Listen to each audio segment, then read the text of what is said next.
buenas tardes, amigos de la Asociación Osopraída y de todo el país. Bienvenidos a una nueva edición de la campaña Voto Informado, organizada por la Asociación Osopraína con el apoyo de la revista Alto Pensamiento. En las últimas semanas hemos venido presentando a diferentes candidatos presidenciales y del Congreso de la República con la finalidad de dar a conocer a nuestros asociados y al electorado y la ciudadanía sobre las posiciones y postulaciones de los diferentes candidatos por los partidos políticos que aspiran a la presidencia de la nación. En esta oportunidad tenemos el honor de presentar al general Daniel Urresti, quien es candidato por Podemos Perú. El general Urresti es importante destacar que es un ciudadano que nació en Piura, ¿no? Y que viene de una familia que lo supo guiar y liderar para que él poco a poco vaya logrando el camino profesional que hoy goza y hoy ostenta. El general Urresti tiene una vocación protector por su formación militar. Él se formó al servicio de su país y también ingresó al ejército llegando a ser general de brigada por sus méritos propios. Él es licenciado en Ciencias Militares y sacó una magistratura electrónica con mención en telemática. El general Urresti también fue nombrado comisionado de formalización de la minería y puso en cuerdas a los mineros a los mineros informales cuando gran cantidad de maquinaria e implemento ilegal él logró erradicarlo de manera acertada. También fue nombrado ministro del Interior y tuvo una gestión muy exitosa, disparando su popularidad ante la población a altos niveles nunca antes vistos en nuestra política. Es importante mencionar estos logros y asimismo como su labor en el Congreso. El general Urresti viene actualmente desempeñando el cargo de congresista de la República y se ha empeñado en cumplir sus 9 compromisos principales en su campaña, en los cuales él incluyó un documento firmado. Y a pesar de que han pasado solo pocos meses, él lleva hasta la fecha más de 31 proyectos de ley aprobados y en proceso por aprobación. Sin más preámbulo, presentamos a nuestro ilustre candidato, el general Daniel Urresti, a quien le damos la bienvenida y lo dejamos para que usted ponga su plan de gobierno, propuestas y su candidatura a nuestros amigos que nos acompañan. Bienvenido, general Urresti, muy buenas tardes. Bien, muchas gracias. ¿Me escuchan bien? ¿Se escucha bien? Perfectamente. Bien, muchísimas gracias. Agradezco en primer lugar esta invitación que me permite exponer mi plan de gobierno. Es sumamente importante para mí, particularmente, explicar cómo realizamos este plan de gobierno y por qué lo consideramos el más serio, el más responsable, el más viable, el más ejecutable, el más importante de las últimas décadas. Porque si ustedes revisan todos los planes de gobierno, hay planes de gobierno que simplemente lo han hecho con un copia y pega porque a nadie le importa. O sea, la gente sabe que nadie lee los planes de gobierno. Por lo tanto, hacen cualquier cosa y el día que llegan al poder recién se ponen a pensar en qué hacer. Nosotros no, hemos sido muy responsables. Yo ingresé al partido Podemos Perú hace 2 años, cuando decidí postular a la Municipalidad de Lima, y me quedé ahí porque vi que ese partido realmente tenía una democracia. El presidente fundador, que es como se le conoce al presidente del partido, es eso, un presidente fundador, no es el dueño del partido, no es el único que va a postular a presidente hasta que desaparezca el partido. Supe posicionarme en el CEN y las bases pidieron que yo represente al partido para estas elecciones. El presidente fundador dijo que él respetaba la democracia, que para eso se había creado el partido. Fuimos a elecciones y efectivamente me escogieron a mí para representar a la presidencia. Desde el mes de junio comencé a buscar primero un jefe de plan de gobierno que tenía que tener un cierto perfil, ser un economista de talla internacional. Ese economista fue Carlos Anderson. quien ha trabajado en Inglaterra, en Londres, ha asesorado empresas y etcétera. Ha trabajado en banca de inversión y es muy conocido en el ambiente económico. Con él, después de convencerlo, después de que nos pusimos de acuerdo, porque yo tengo una visión del país, tengo una visión de lo que debe ser el país, cómo se debe manejar el país, porque eso es lo que hace el político. El político tiene una visión de cómo quiere el país, pero esa visión tiene que aterrizar, es decir, tiene que una persona con los conocimientos técnicos en economía y en diferentes especialidades hacer el estudio y decir qué se puede aterrizar y qué no se puede aterrizar. Eso es importante. Es por eso que reunimos a un equipo de 45 personas, todos fuera del partido, porque nuestro partido es muy joven, tiene recién 2 años y no tenemos realmente un equipo técnico de tan alto nivel. Así que reunimos un equipo técnico de 45 personas y durante 6 meses trabajamos en el plan de gobierno. Un plan de gobierno que podía ser mucho más grueso, etcétera, tener muchísimas más páginas, pero acordamos nosotros que nuestro plan de gobierno no iba a tener diagnósticos, sino solamente referencia a los diagnósticos y a las cifras oficiales, que en nuestro plan de gobierno solamente íbamos a colocar las soluciones a los problemas que ya están diagnosticados hace décadas. Y eso es lo que hemos hecho, un plan de gobierno que realmente se puede ejecutar, que es lo principal. Pero, ¿en qué nace? O sea, ¿cuál es la idea principal del plan de gobierno? O sea, ¿cuál es mi idea? ¿Cuál es la base, la piedra angular de este plan de gobierno? Es la siguiente. Yo les explicaba a Carlos Anderson y a los demás integrantes del equipo técnico, y ojo, este equipo técnico, a excepción de Carlos Anderson, a quien lo he convencido de que postule al Congreso, porque yo lo necesito no solamente en el Ejecutivo, sino también en el Legislativo, como puente. Pero es al único que logré convencer. Los otros 45 participantes no han deseado participar en política porque ellos en la industria privada o en el sistema público les está yendo muy bien, son especialistas de primer nivel. Entonces lo que han querido hacer ellos es colaborar con un plan de gobierno que sea viable en base a toda su experiencia, han puesto todo el amor, todo el cariño en este plan de gobierno, pero no quieren participar de la actividad política directamente. Eso para que lo sepan, es decir, no es que aquí ha habido ya, vamos a reunir gente y les ofrecemos que postulen al Congreso para que haga plan de gobierno, es todo lo contrario. La gente que hemos reunido no está alejada en la política. Quería también que sepan eso. Muy bien. ¿Cuál es la piedra angular de mi plan de gobierno? Es mi conocimiento adquirido a través de mis 38 años de servicio en el Ejército, comenzando como alumno de la Escuela de Transmisiones, de la Escuela de Suboficiales, donde conocí el Ejército, me enamoré de él y ya no quise salir del Ejército. Quería servir toda mi vida en el Ejército.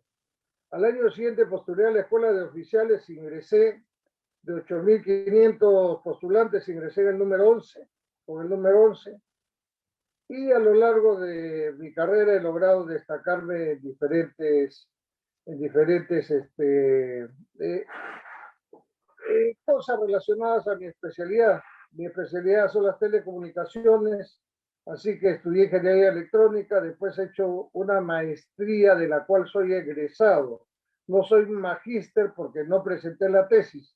la hice cuando ya era comandante antiguo, se puede decir, cerca a presentarme a coronel, porque lamentablemente durante los años que duró la lucha contra el terrorismo se interrumpieron prácticamente todos los cursos de actualización.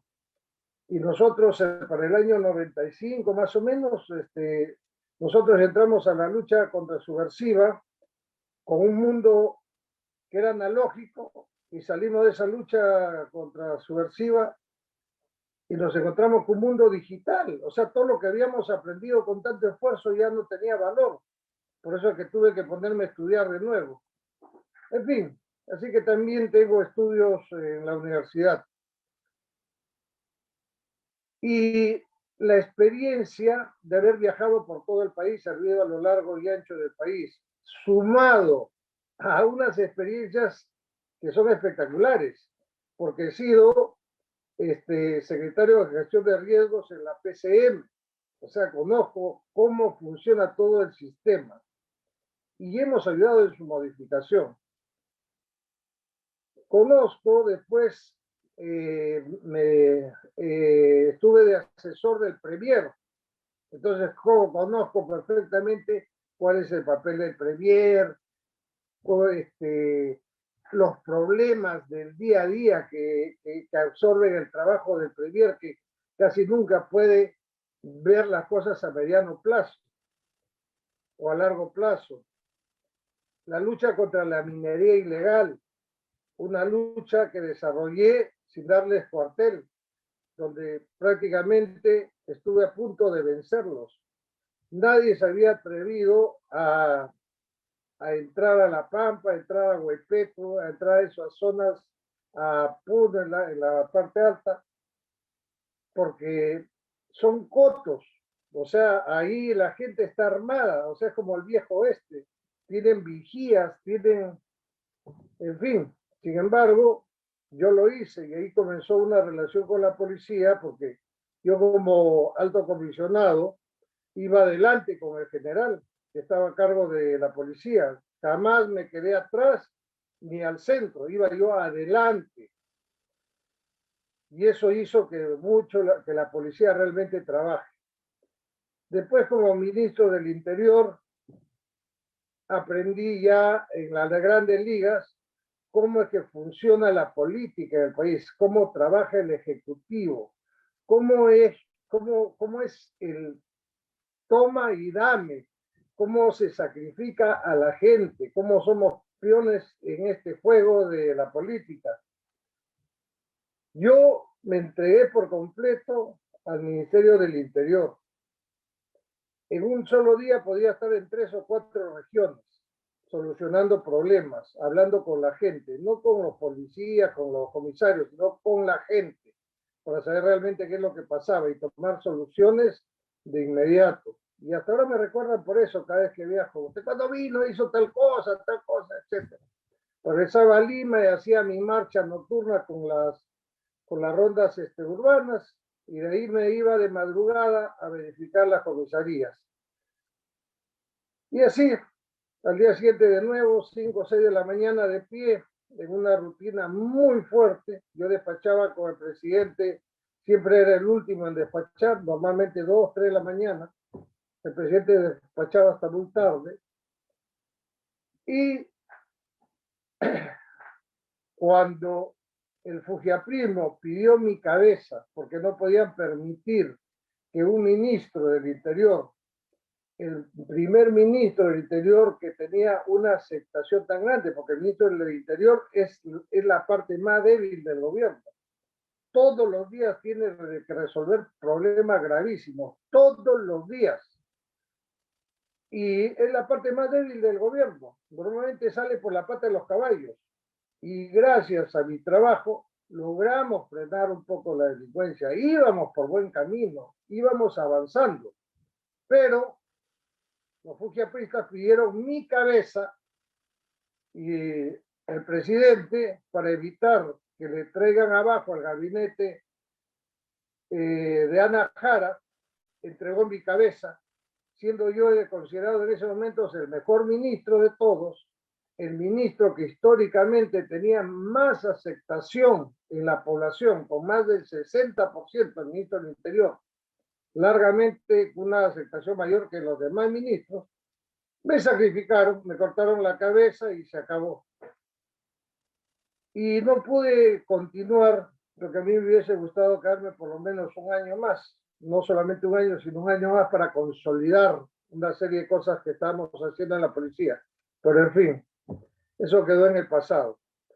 Pero cuento esto porque toda esta experiencia aunada o unida a todo lo que hemos podido conocer y deducir después de la aparición de Odebrecht, de la acusación que se le hace en Estados Unidos y el descubrimiento de la corrupción y el descubrimiento del modus operandi, cómo es que nos roban. Entonces, eso es la piedra angular de mi plan de gobierno. ¿Por qué? Porque yo les voy a explicar rápidamente que plata tenemos. El problema es que el que decide, el que tiene que poner la prioridad en el gasto, que es el presidente, no lo hace. El presidente no decide hace muchísimos años y prueba de ello es que los últimos 6 presidentes, aunque ya hay uno que se murió, descontemos al finadito, los otros van a terminar presos, incluyendo a Vizcarra.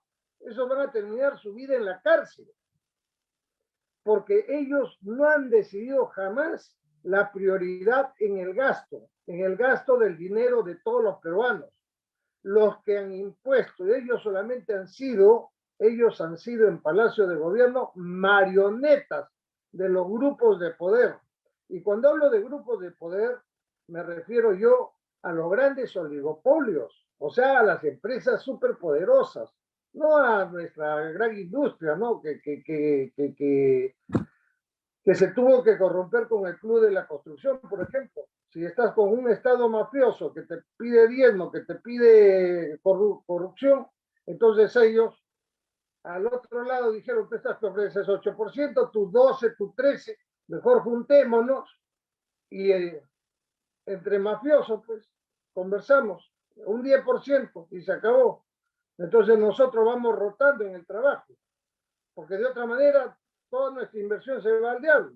Es decir, los empresarios tuvieron que convertirse en mafiosos para poder trabajar para un Estado mafioso. Muy bien, pero los grandes oligopolios, esos son los que verdaderamente han impuesto en el Perú la prioridad en el gasto.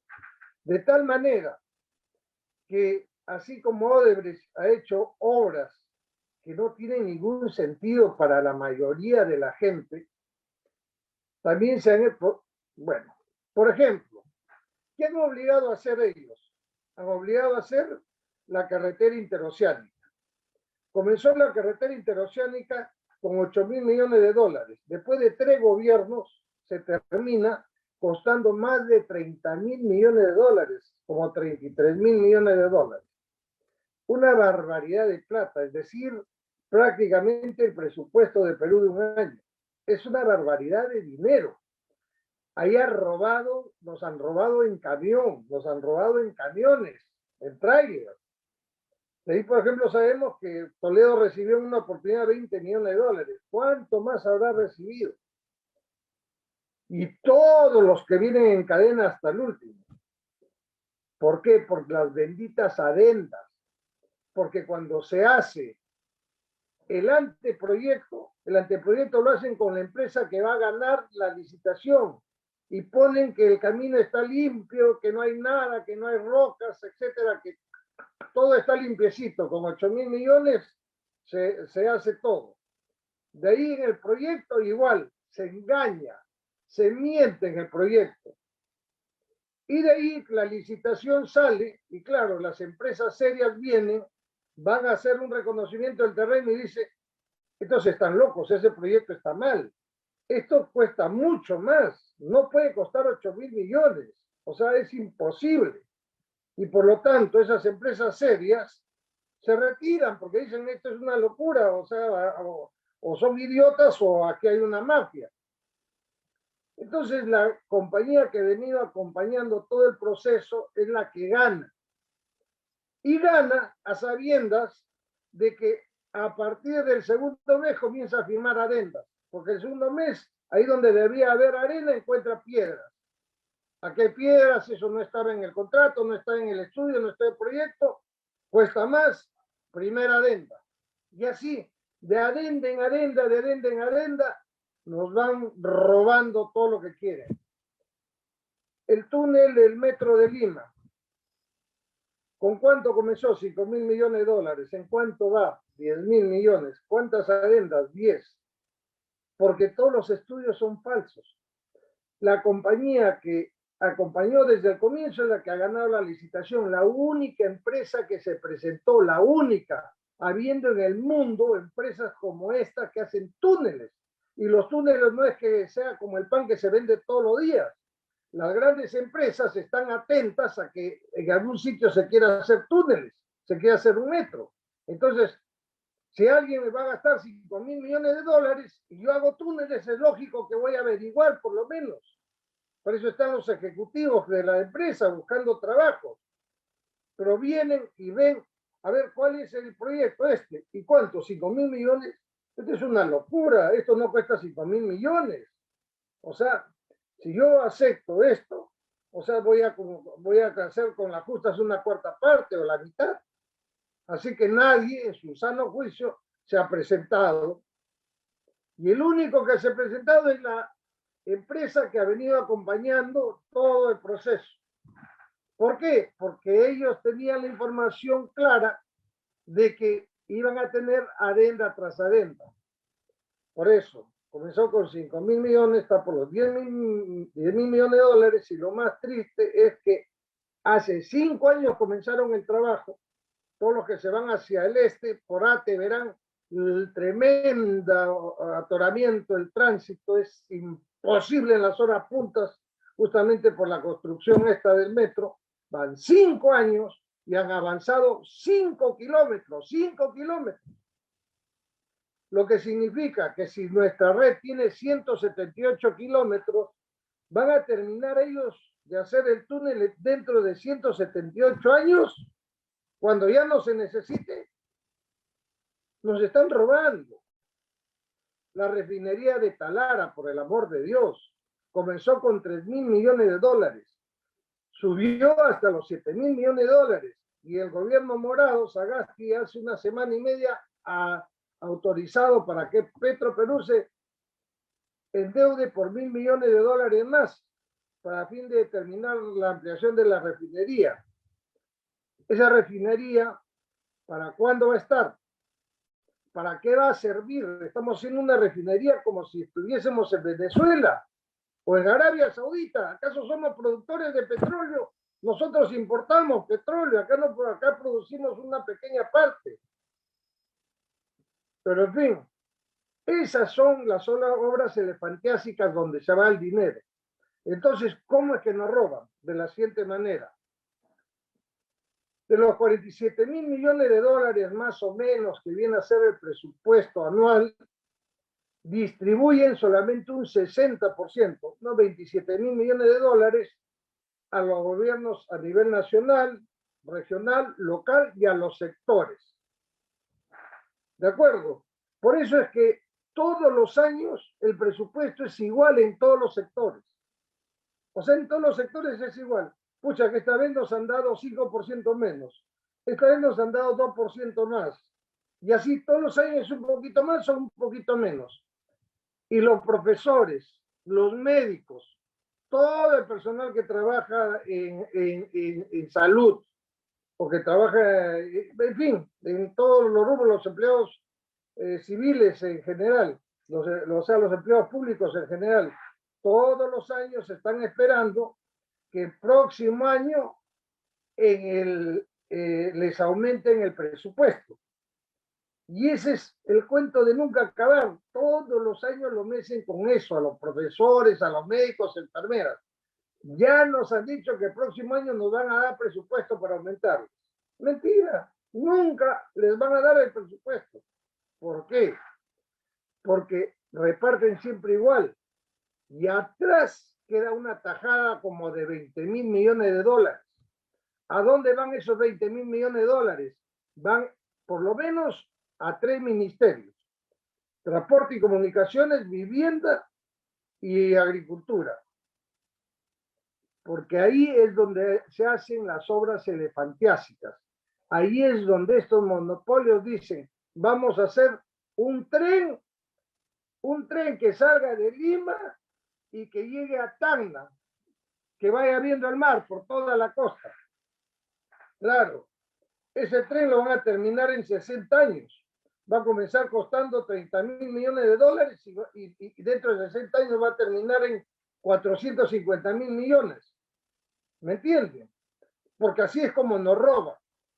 Si ya hemos encontrado nosotros el modus operandi, si ya sabemos cómo es que nos roban, si ya sabemos que hay dinero, pero que no se utiliza en lo que realmente necesitamos, entonces es fácil romper la corrupción. Si ya sabemos cómo nos roban, entonces tenemos la receta para evitar que eso siga sucediendo. Por eso es que nuestro plan de Podemos Perú está basado justamente en esa receta. ¿Y cómo vamos a romper ese robo? Muy fácil, muy fácil.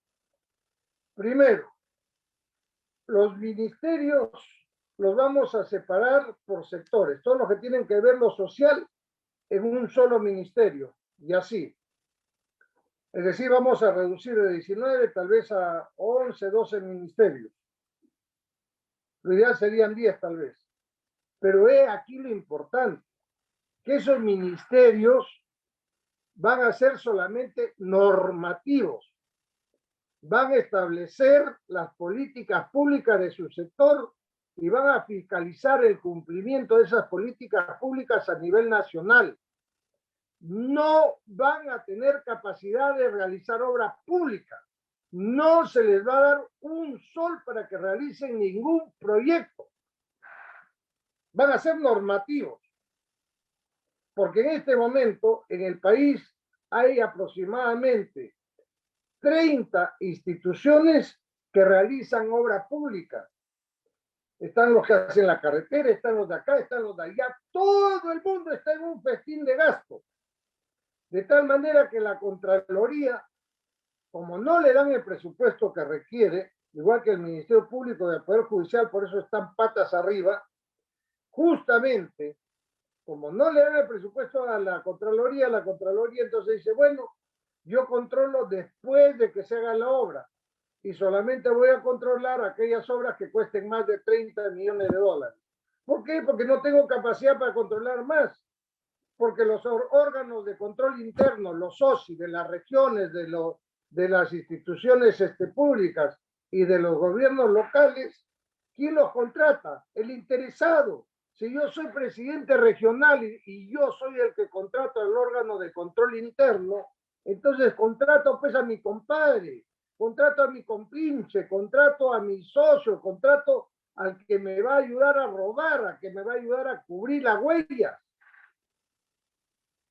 Y eso no puede ser. La Contraloría tiene que tener sobre la SOSI dos cosas. Lo administrativo y lo operativo. O sea, deben depender directamente de la Contraloría administrativamente y operativamente. La Contraloría es la que debe contratar al personal de OSI a nivel nacional. Y eso es lo que vamos a disponer. Pero además de que estos ministerios ya no van a hacer obra pública, nosotros vamos a crear el Ministerio de Fomento y Obras Públicas, justamente. Ministerio de Fomento y Obras Públicas. Vamos a concentrar en un solo ministerio todo el gasto de obra pública, toda la gran obra pública del país. Y ahí vamos a tener una división de anteproyectos, una división de proyectos, una división de expedientes técnicos y una división de licitaciones. ¿Por qué es importante esto? Porque al estar concentrado todo el dinero en un solo sitio, porque ya no vamos a guardar detrás plata para hacer el Cristo de Chorrillos, hacer ¿cómo se llama? Un monumento a la luna, un tren que atraviese el lago Titicaca desde Perú hasta Puno, o cosas como esas que se vienen haciendo actualmente. El gasoducto y esas obras que finalmente solamente son pura corrupción. Entonces, ¿para qué nos sirve este ministerio? Este ministerio va a trabajar de la mano con la Contraloría y con el Ministerio Público. De cada proyecto que se vaya a realizar, un porcentaje le corresponde a la Contraloría, un porcentaje que eso se calcula económicamente. La Contraloría, pongo un ejemplo, se va a hacer el anteproyecto de un puente de 1000 metros, un puente de 1000 metros para atravesar una quebrada o un río. Entonces la Contraloría, para poder hablar, para poder firmar documentos, para hacer un acompañamiento en el desarrollo de este anteproyecto, tiene que tener capacidad de contratar a un ingeniero civil experto en puentes, a un arquitecto, ¿no? Y un contador, etcétera, para que se dediquen exclusivamente a ese proyecto. Entonces, nos vamos a evitar que venga una compañía que es la que va a ganar la licitación al final, a tratar de engañarnos desde el anteproyecto, a decirnos que todo está listo en el terreno como para ir a poner de frente el puente. O sea, hay piedras, hay rocas, hay buena base, lo único que falta es armar el puente y ponerlo, sin más. Al mes van a descubrir de que es terreno fangoso, es terreno arenoso y que tienen que hacer una base primera adenda. Y así comenzamos con las adendas y adendas y adendas. Acá no.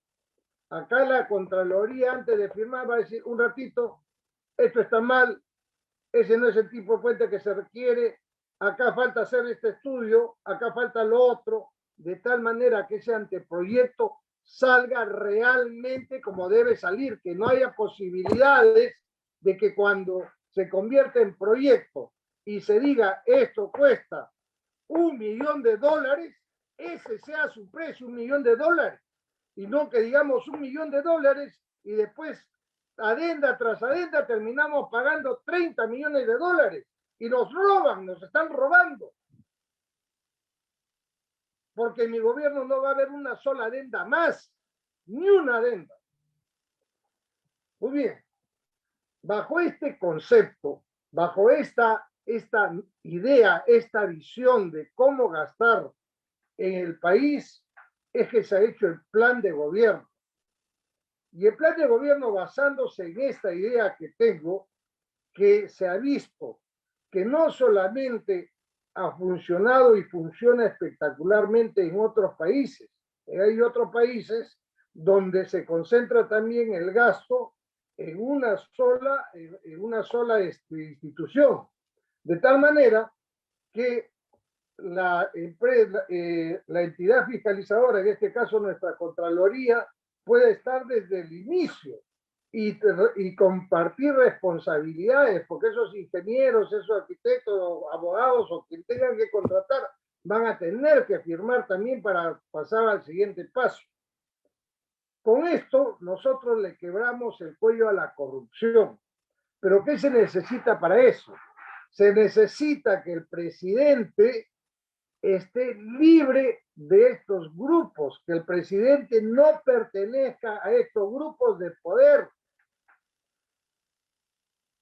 para que pueda decidir el presidente cuál es la prioridad en el gasto, qué necesita mi Perú, en qué debo gastar. Es igual que cuando en tu casa el jefe de familia o la pareja que comanda la familia, el esposo y la esposa, dicen, bueno, tenemos tanto, ¿cuál es nuestra prioridad? Prioridad número uno es la comida, particularmente para los bebés. Ellos su comida de todas maneras. Ya. Segundo, su colegio. Tercero, y así van determinando cuál es la prioridad. Si ganan poco, no, ¿cómo se llama? Los chicos tienen que ir al colegio, no vas a pensar tú en comprarte un televisor de 55 pulgadas, pues cuando no te alcanza para enviarlos al colegio. Tienes que priorizar el gasto. Así como se prioriza en una casa el gasto, y todos lo hacemos, porque todos lo hacemos, a nadie se nos ocurre a nosotros renovar la casa cuando nos falta para pagar, ¿cómo se llama? Se nos viene la universidad de los muchachos. O en fin, por cualquier motivo, todo se prioriza.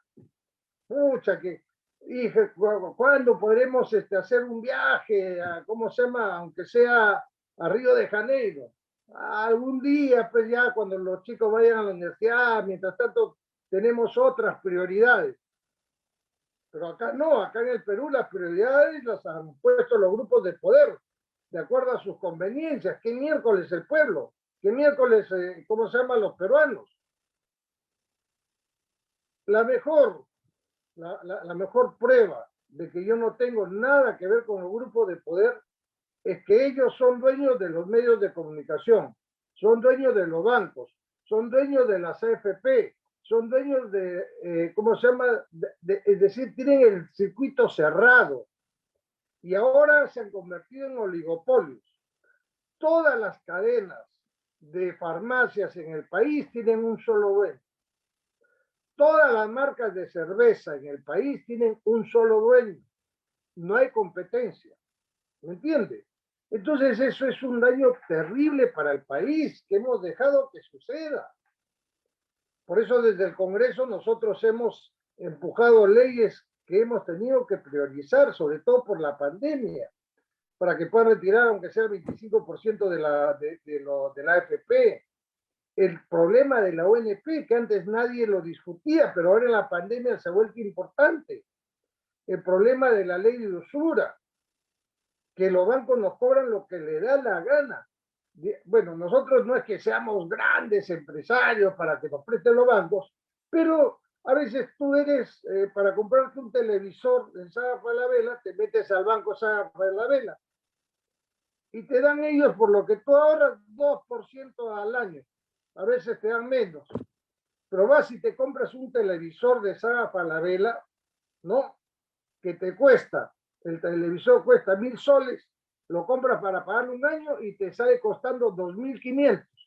Es decir, te cobraron en interés 150%, mientras a ti te pagan un 2%. Eso es una usura tremenda, o sea, eso no puede ser. Por eso es que nosotros hemos sacado la ley de usura y así hemos ido promoviendo varias cosas. Muy bien, dicho esto, el plan de gobierno se desarrolló en base a este conocimiento, a que dinero existe, que ha sido mal gastado permanentemente, que no podemos ofrecer, ser irresponsables en ofrecer nuevamente obras faraónicas, porque estamos saliendo de una crisis tremenda. Estamos nosotros en este momento en una crisis tal económica y de salud peor, es la peor crisis de toda nuestra vida republicana. Para salir de esto tenemos que ser conscientes de que podemos gastar solamente en obra básica. Aquel que viene a decirles que va a hacer trenes sobre el mar o que va a hacer grandes construcciones, que va a mudar la capital del Perú a Junín, que, o sea, cosas como esas, ese está desfasado. O sea, totalmente. O como Lescano. Lescano dice que va a imponer el precio del cobre, por el amor de Dios. se necesita para ser presidente por lo menos entender qué cosa es un commodity, un commodity. Los commodities son aquellos productos que se venden mundialmente y que el mercado mundial es el que establece el precio. Entonces, así nosotros produzcamos gasolina, hay un precio internacional, igual que el petróleo, que hay un precio internacional para el petróleo por el barril. Igual sucede el cobre, con la plata, con el oro. Esos commodities tienen un precio que lo establece el mercado mundial. Y para establecer ese precio, tú tienes que tener gran fuerza en el mercado mundial. Nosotros, debido a la problemática interna, social, intensa, que va en contra de la minería, hemos dejado de ser primeros productores de cobre hace mucho tiempo. Chile nos ha sacado la vuelta hace tiempo. Nosotros en la producción de cobre en el mundo estaremos cubriendo un 20% aproximadamente. ¿Cómo cubriendo un 20% de la producción mundial vas a tener capacidad de mover el precio de un commodity? O sea, este señor nos está engañando, o sea, nos está mintiendo, pero abiertamente. O sea, o lo que es peor, de repente cree que sí se puede. Entonces está en la calle.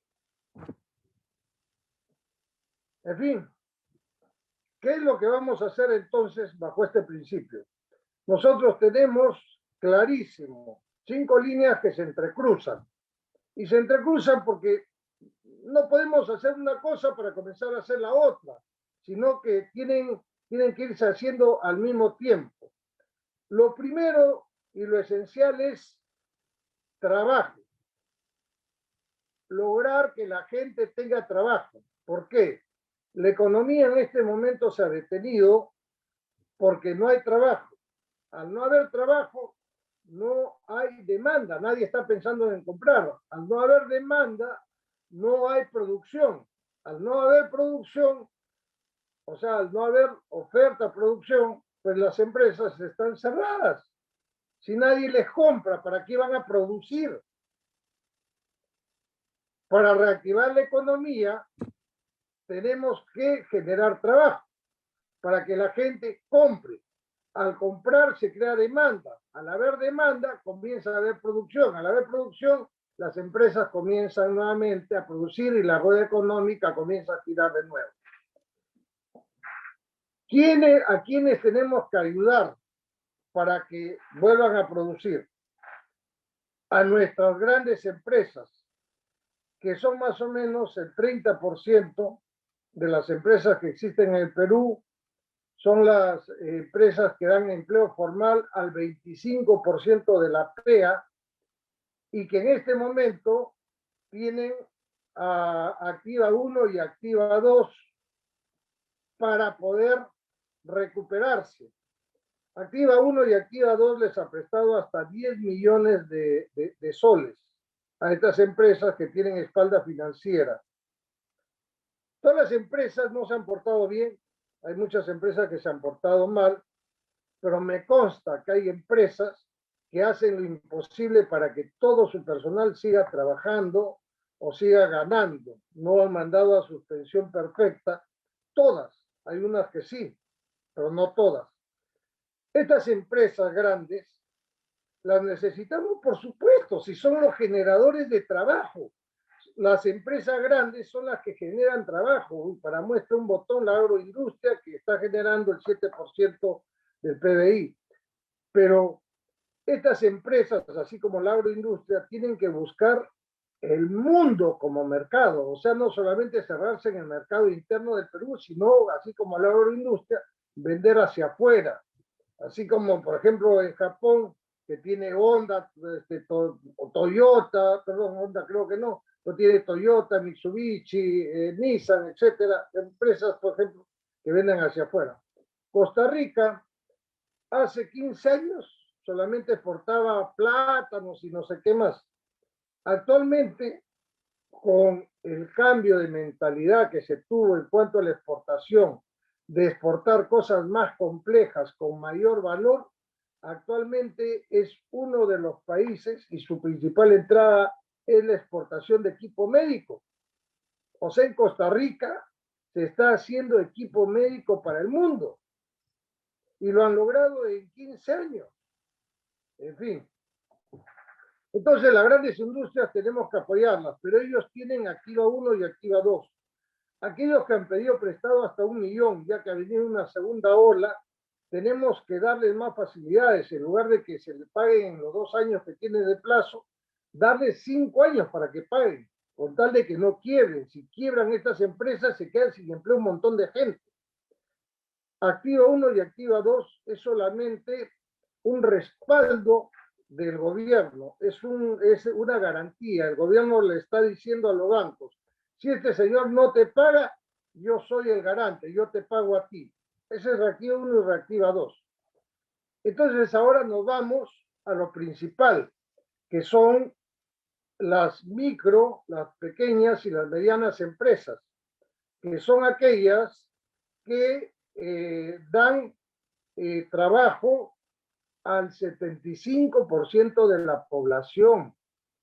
Fíjense, las grandes empresas dan trabajo al 25% de la PEA, de la población económica activa, pero las micro, pequeñas y medianas empresas dan trabajo al 75% de la PEA. ¿Y cuántas más o menos micro, pequeñas y medianas empresas hay? 3 millones aproximadamente. Cada vez que las cuentan varía el número, pero 3 millones es el promedio. ¿Y a quiénes debemos considerar micro, pequeñas empresas? A todas aquellas que dan trabajo a 2 o 3 personas. Como quién, por ejemplo, la peluquería, la bodega de la esquina, la ferretería, el taller de bicicletas, el taller de mototaxis, el taller de autos, y continúen el chifa, el pollo a la brasa, etcétera. La carpintería, la fierrería, ya dije la ferretería, etcétera. Todos esos emprendimientos, el que hace menús para vender, todos esos emprendimientos efectivamente dan trabajo al 75%. Y debido a esta pandemia han tenido que despedir prácticamente a todos. Una peluquería donde estaba la dueña y tenía a 5 personas trabajando ahí, más el que barría, 6, ahora está solita, porque nadie va a la peluquería, por las medidas, por la previsión o por lo que sea. Tiene 6 personas que ha tenido que despedir, que decirle, perdónenme, pero yo no tengo dónde pagarles si no vienen clientes. 6 personas que están en la calle sin trabajo. ¿Cómo hacemos para reactivarlos? Para que nuevamente puedan ellos contratar a esta gente. Ahí va. Primero, para crear trabajo vamos a dedicarnos a la infraestructura básica. ¿Cuál es la más básica de todas? El agua potable y el desagüe, que va amarrado directamente con lo que queremos hacer en salud. ¿Cómo? La salud nace con la promoción y la prevención, es decir, jóvenes que son contratados específicamente para que vayan a promover hábitos de salud en la gente, cosa que no se hace porque ¿con qué vas a promover si el 45% de la gente que vive en las zonas urbanas no tienen ni agua ni desagüe? Si el 80% de la población rural no tiene agua potable, toman agua de río, de acequia, de pozo. Entonces, ¿qué promoción vas a ver? Vas a hacer la prevención comienza con lo más elemental. Desde que comenzó la República hace 200 años, jamás hemos podido decir que siquiera un 90% de los peruanos tiene agua potable y desagüe. Jamás hemos pasado del 45%. Esa va a ser nuestra obra principal, nuestra gran lucha. Agua y desagüe para el 100% de los peruanos, en todas las regiones y en todas las provincias. Esta va a ser justamente una fuente de trabajo increíble. Cuando hablamos de agua y desagüe, estamos hablando de la ingeniería más elemental a hacer agua y desagüe, lo que significa que se necesita una gran cantidad de mano de obra no calificada.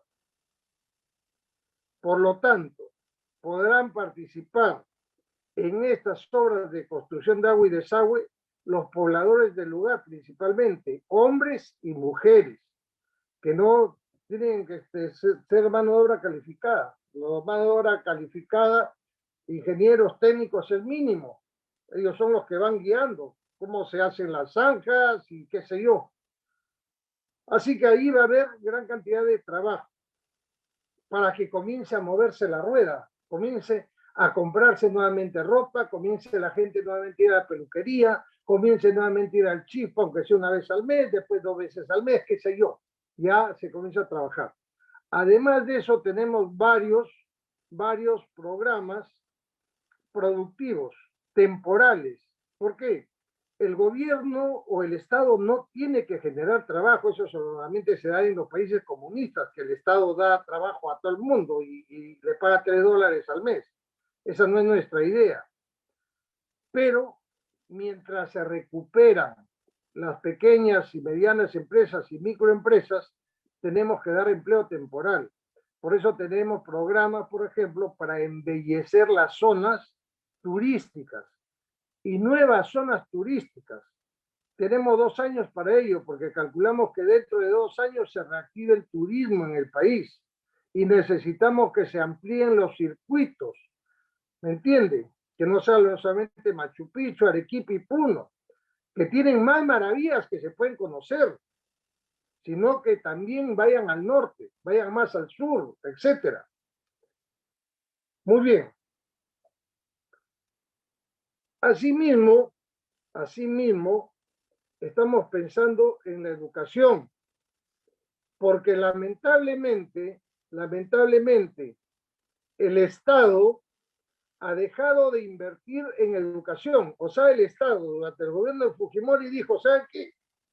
Yo, como Estado ya no tengo plata para educar a la gente, así que la tercerizo. Permito que cualquier privado eduque a la gente. ¿Y qué ocurrió ahí? ¿Qué ocurrió? Todos aquellos que tenían plata se dieron cuenta inmediatamente que se estaba abriendo un nicho que era fenomenal. O sea, porque imagínate, te están diciendo que tú puedes abrir un colegio o una universidad y tú sabes que todos los años nace gente. Todos los años hay niños que van a ingresar al kinder. Todos los años hay niños que ingresan a primaria. Todos los años hay niños que ingresan a secundaria. Y todos los años hay miles de personas que quieren ir a la universidad. Entonces, es un negocio que tiene un mercado cautivo. El mercado nunca se le va a acabar. Es un negocio redondo. Entonces, todos aquellos que tenían visión, que eran un montón, comenzaron a poner colegios en su garaje, colegios en una casa vieja, y así es hasta ahora. Y universidades también, comenzaron a poner universidades encima del chifa y de cualquier cosa.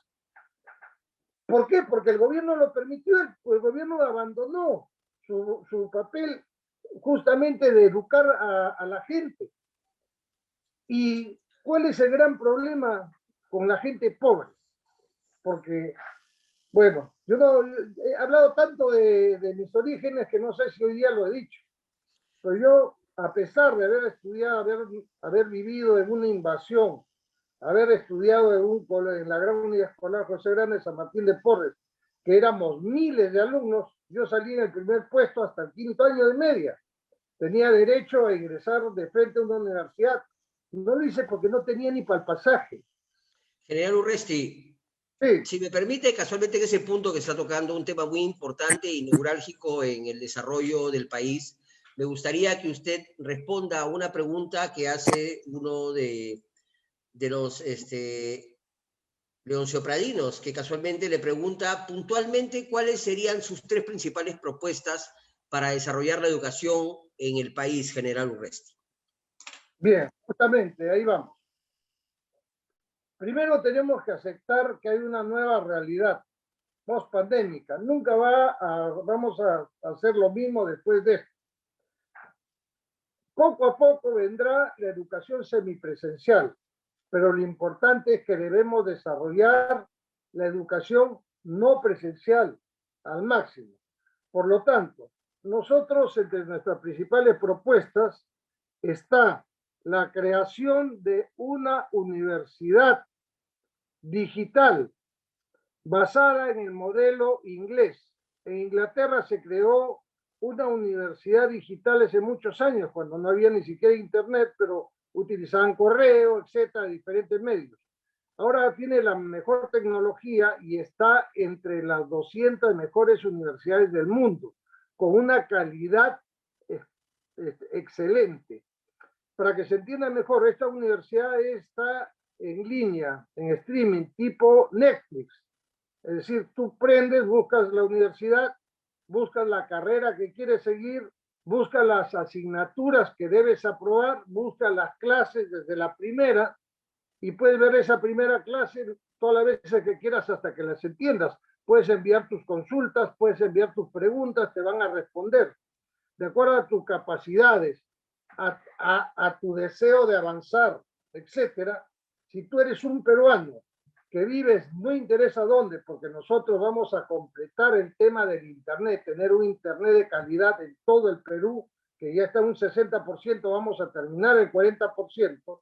Si te conectas en cualquier parte del país, tú trabajas en el día, pero quieres llegar a ser profesional o una carrera técnica o lo que quieras, vas a poder estudiar online a la hora que tú quieras y cuando quieras, con la máxima calidad de educación.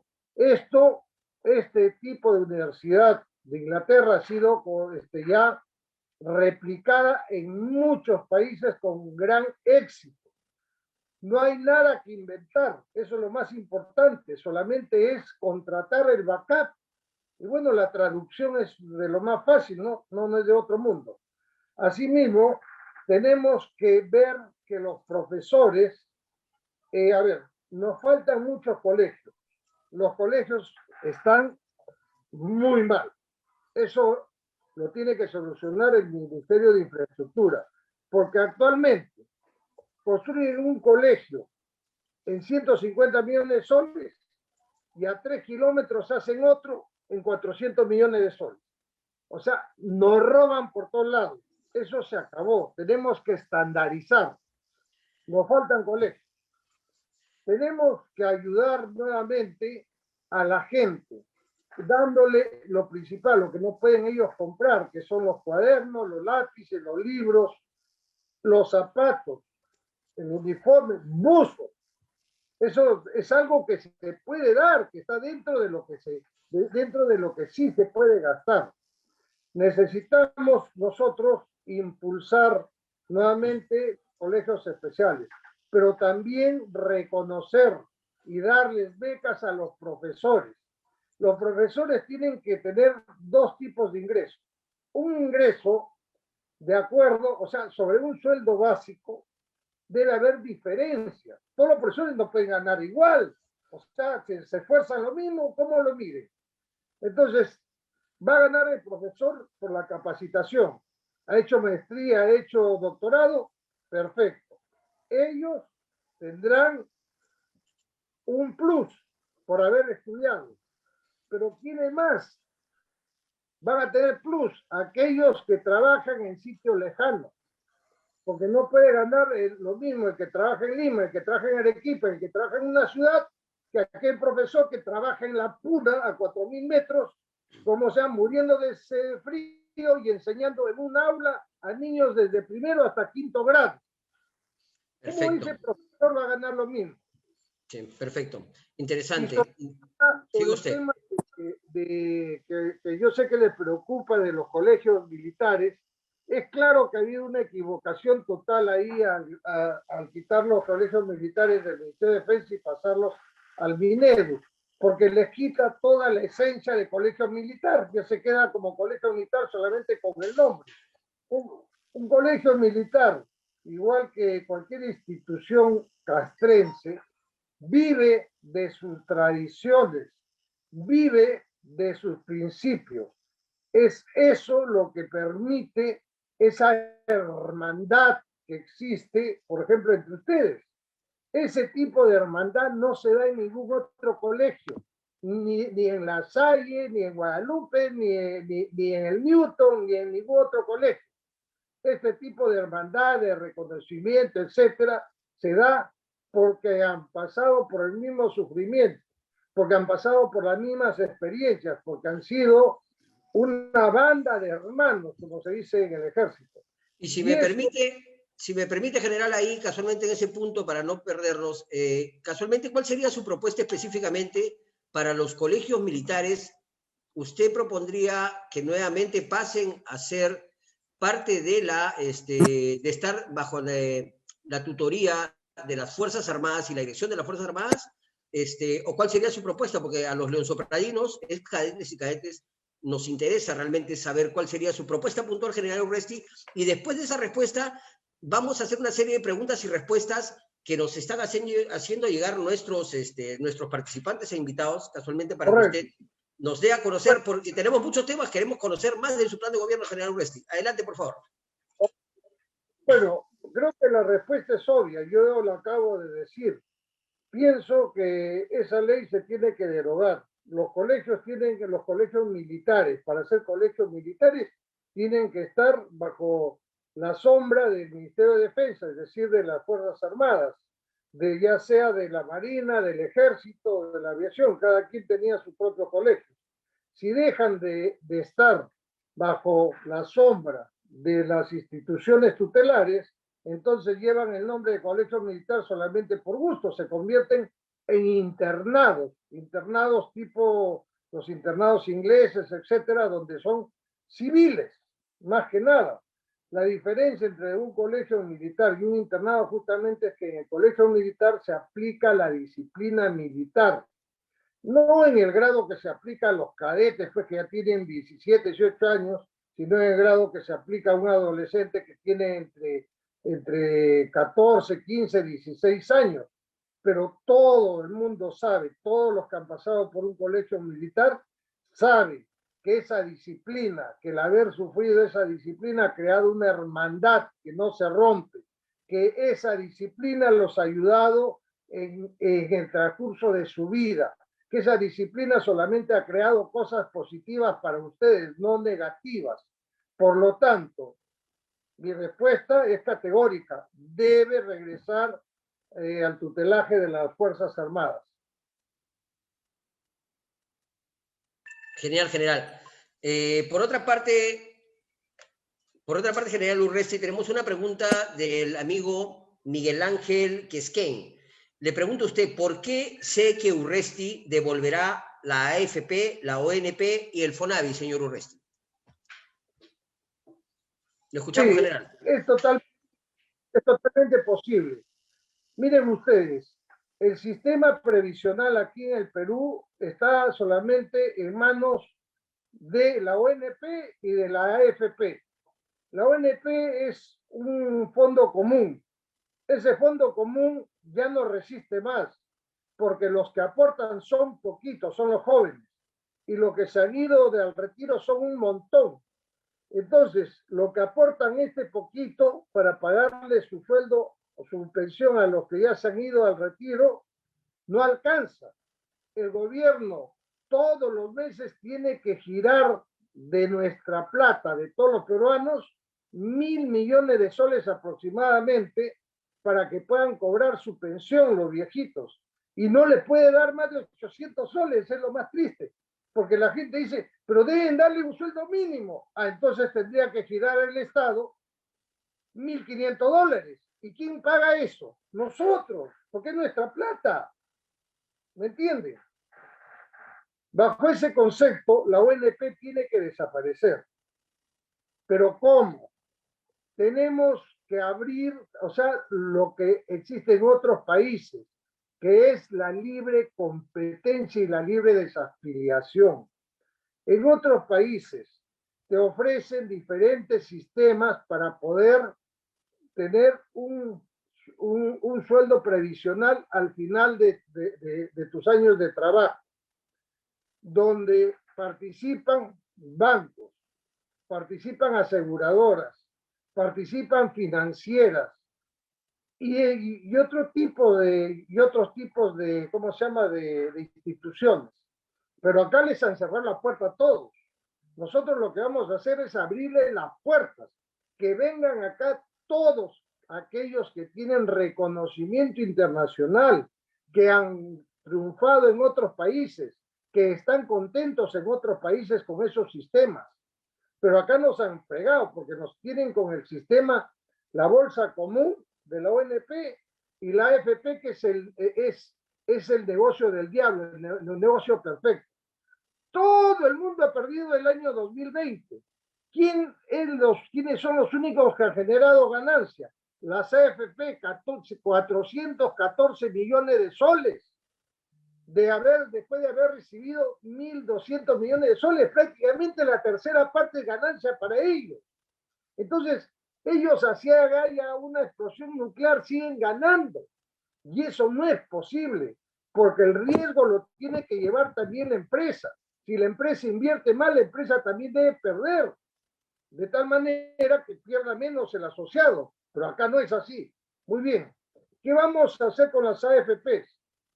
Vamos a permitir primero la libre desafiliación, pero para eso primero deben ingresar otras formas de ahorro previsional, para que la gente diga, bueno, yo me salgo del AFP y esta empresa que ya le estudié, que está en Japón, que está en todo el sitio, me da otra solución, pero que conserva mi individualidad con mi dinero, entonces me desafilio de acá y traigo mi plata que la pasen acá. ¿Me entiendes? Entonces las AFP van a tener que también entrar a la competencia y mejorar, pero aquellos que ya no aportan y así estén activos, si quieren van a poder retirar el 100% de lo que tengan ahorrado en la AFP, si así lo desean, porque uno guarda dinero para una emergencia. Si esto no es una emergencia, no sé entonces qué cosa será una emergencia. En este momento la gente no tiene trabajo, ya clase media se volvió clase pobre, o sea, todo el mundo está que remata sus cosas, está que rematan su auto, está que rematan su cama, está que rematan sus muebles. O sea, si esto no es una emergencia, ¿qué puede ser una emergencia?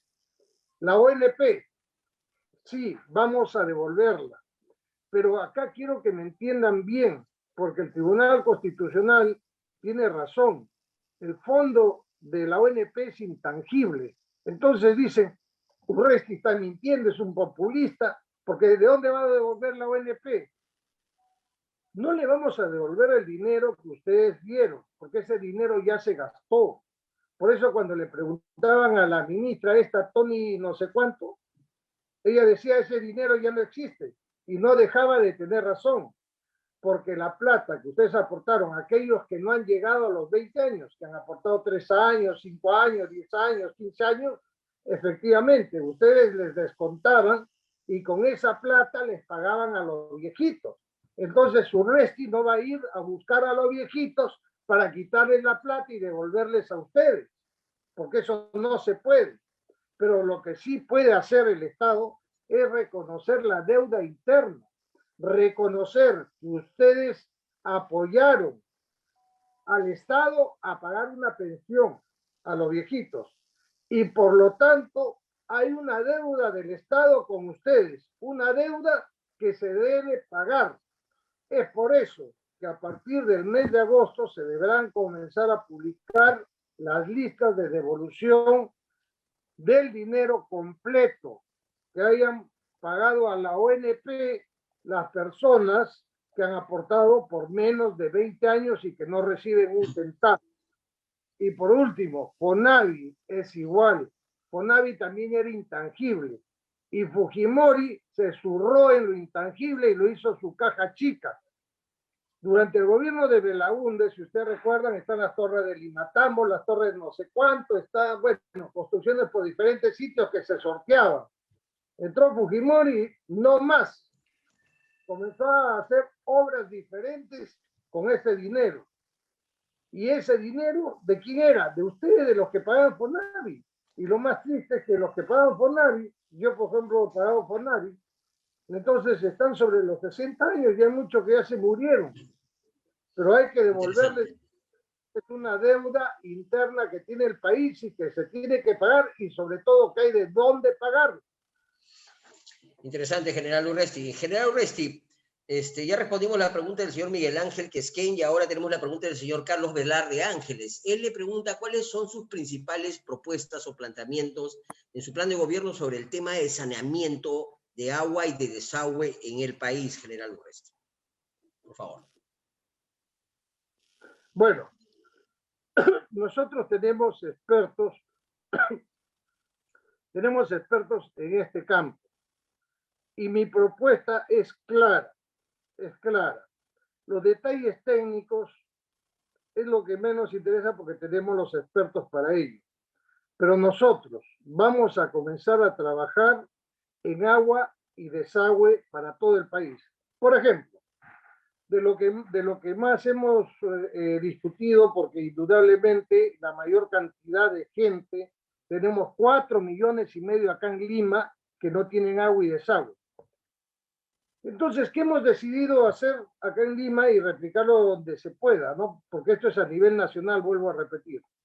Acá en Lima, nosotros vivimos en la parte plana y de ahí vienen las estribaciones de la cordillera occidental, las lomas que le llaman ahora los pobladores, ¿no? Antes decían los cerros, pero eso cayó en algo peyorativo, así que piden que se llamen las lomas. Y tenemos 6 lomas en total, donde está la gente viviendo. Si lo vemos en una carta o lo vemos desde arriba, vamos a ver que son 6 lomas que rodean Lima y que se han ido poblando hacia arriba y hacia atrás, y la otra de atrás también. En cada loma, a lo largo de cada loma pueden haber fácilmente 200 o 300 asentamientos humanos, que cada uno lleva su nombre, ¿no? Asentamiento humano Susana Iguche, asentamiento humano Alberto Fujimori, asentamiento humano Alan García, Pilar Nores, Nueva Fe, no interesa. Esos asentamientos humanos hacen grandes esfuerzos durante años para conseguir planos, documentos, todo lo que le pide la burocracia para que en algún momento les pongan el agua y el desagüe. Y les pongan primero los muros, ¿cómo se llaman estos muros? Muros de contención. Porque sin muros de contención no te ponen nada. Muy bien, entonces resulta que si tú ves desde lejos, ves que de los 300 asentamientos humanos que hay en esa ladera, solamente han logrado 10, o sea, hay 10 que están y que han puesto su murito acá, su murito allá, su murito aquí, su murito acá, y le han logrado que les pongan agua. Nosotros vamos a tratar Lima, igual que otras ciudades, como una sola franja, como una sola loma. Entonces, el muro de contención no es para este edificio, para este asentamiento humano, no, el muro de contención que se tenga que hacer es transversal para toda la loma. Y todas las lomas tienen una cosa interesante que se nota sobre todo en la parte alta de San Juan de de Vía María del Triunfo, que es que en la parte alta de las lomas se puede hacer una pista, que una toda la loma con otras. Y eso le da valor al terreno, porque la gente ya no tendría que bajar por decir, ya no tendría que bajar hasta la Tupac Amaru, hasta la Avenida Nueva. Así se llama Avenida Nueva, ¿no? Por San Juan. Entonces, podían también movilizarse por la parte alta. Eso le da mucho más valor. Nuestro plan es lograr darle agua y desagüe a todos los peruanos. Es eliminar las barreras burocráticas que existen. Y ese es el objetivo. Y tenemos personal técnico especializado que puede hacerlo. Perfecto, general. General, una pregunta también interesante que formula el señor Juan Dubloc es sobre el tema de anticorrupción. ¿Cuál es su posición y su visión y la propuesta que tiene para el electorado sobre la corrupción en el país y sobre su plan anticorrupción? Para terminar con el principal problema actualmente que tenemos en el país, general Urresti. Lo escuchamos. Bueno, la corrupción existe en todos los niveles. Lo que tenemos que cortarla es la cabeza. Tenemos que cortar la cabeza. ¿Cómo cortamos la cabeza? Haciendo lo que yo acabo de decir. Siendo independiente de los grupos de poder. Quitándole capacidad de hacer obra pública, de gastar a las 30 instituciones del Estado que en este momento están haciendo obra pública. Centralizar la obra pública en un solo ministerio que pueda estar acompañado por la Contraloría. Darle a la Contraloría de la República el presupuesto que necesita. Darle a la Fiscalía de la Nación y al Poder Judicial el presupuesto que se necesita. Hacer un cambio radical en el Ministerio Público y en el Poder Judicial. El Poder Judicial no pueden seguir existiendo la misma cantidad de salas. La Corte Suprema, que se supone que solamente debe revisar algunos casos excepcionalmente, se ha convertido en la última sala. Es más, el Tribunal Constitucional actualmente es la última instancia del Poder Judicial, por el amor de Dios. Tenemos primera instancia en la Fiscalía, la investigación, con un juez. Segunda instancia, la Sala Penal. Tercera instancia, la Corte Suprema. Y cuarta instancia, el Tribunal Constitucional. O sea, hasta por robarte un pollo, te vas hasta el Tribunal Constitucional. O sea, eso es una locura, eso no puede ser. El Tribunal Constitucional no está hecho para determinar si alguien es culpable o inocente. Eso debe quedar en la sala que tiene 3 jueces. La Corte Suprema no le puede llegar absolutamente todos los casos. Si hay 1.000.000 de denuncias que se han convertido en acusaciones y que han pasado a juicio, ese 1.000.000 de juicios van a terminar de todas maneras en la Corte Suprema. Entonces es algo ilógico, no puede ser. Y lo peor es que la Corte Suprema solamente tiene 8 salas, tiene 20 jueces que son nombrados y todos los otros jueces son provisionales. Entonces el juez provisional está bajo la tutela del juez nombrado, es decir, es, en otras palabras, su secundón, ¿cómo se llama? Lamefundido. Porque él tiene que hacer lo que dice el titular, si no, lo devuelven a su sitio y vuelve a ser superior y deja de ganar de 35.000 soles que ganan más chofer, más seguridad, regresan a sus 15.000 soles en provincia. Entonces, ellos lo que hacen es, sí señor, y no funciona. Eso hay que cambiarlo radicalmente. radicalmente. Pero vuelvo a repetir, la corrupción, la gran corrupción, la estamos combatiendo al no permitir que los ministerios sigan gastando nuestra plata. Se acabó. Un solo ministerio va a administrar todo el dinero, va a realizar los gastos y va a estar acompañado por la Contraloría y por el Ministerio Público desde el comienzo. Y la prioridad en los gastos lo va a determinar el presidente de la República, como siempre ha debido ser. O sea, determinar en la realidad qué es lo que necesita mi gente. O sea, mi gente necesita que le compre smoking cuando no tienen dónde estudiar. Hemos renunciado, por un ejemplo, un joven que es inteligente y que quiere estudiar en la, ¿cómo se llama? En San Marcos. Y es un cráneo, porque para entrar a San Marcos tiene que ser un cráneo. Y entra a medicina todavía, y es un super cráneo. Pero el muchacho, ¿sabes dónde vive? En Chosica. ¿Sabes cuántas horas va a ser de Chosica a San Marcos?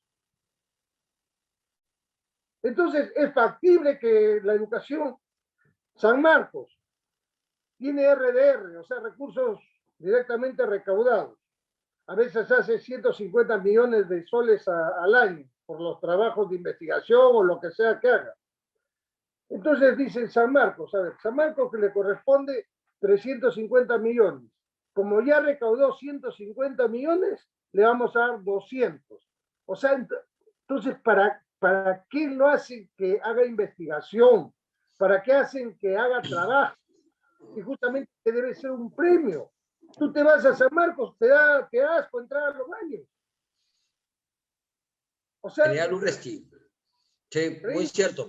Perfecto, General Urresti, sí. Coincidimos todos los peruanos que ese es lamentablemente uno de los principales problemas y interesantes las propuestas de usted, General Urresti, pero tenemos muchos participantes e invitados que quieren hacerle muchas preguntas. Lamentablemente no vamos a poder cumplir, satisfacer a todos, pero para hacerlo más ágil y más picado y no abusar de su generosidad y su tiempo, General Urresti, vamos a formular la pregunta que le hace el ingeniero Enrique Vega León, que él es de la 11ª promoción del Colegio Militar León Soprado, y le pregunta puntualmente, general, ¿cuáles serían sus 3 principales propuestas sobre agroindustria y sobre desarrollo agropecuario? Lo escuchamos, general.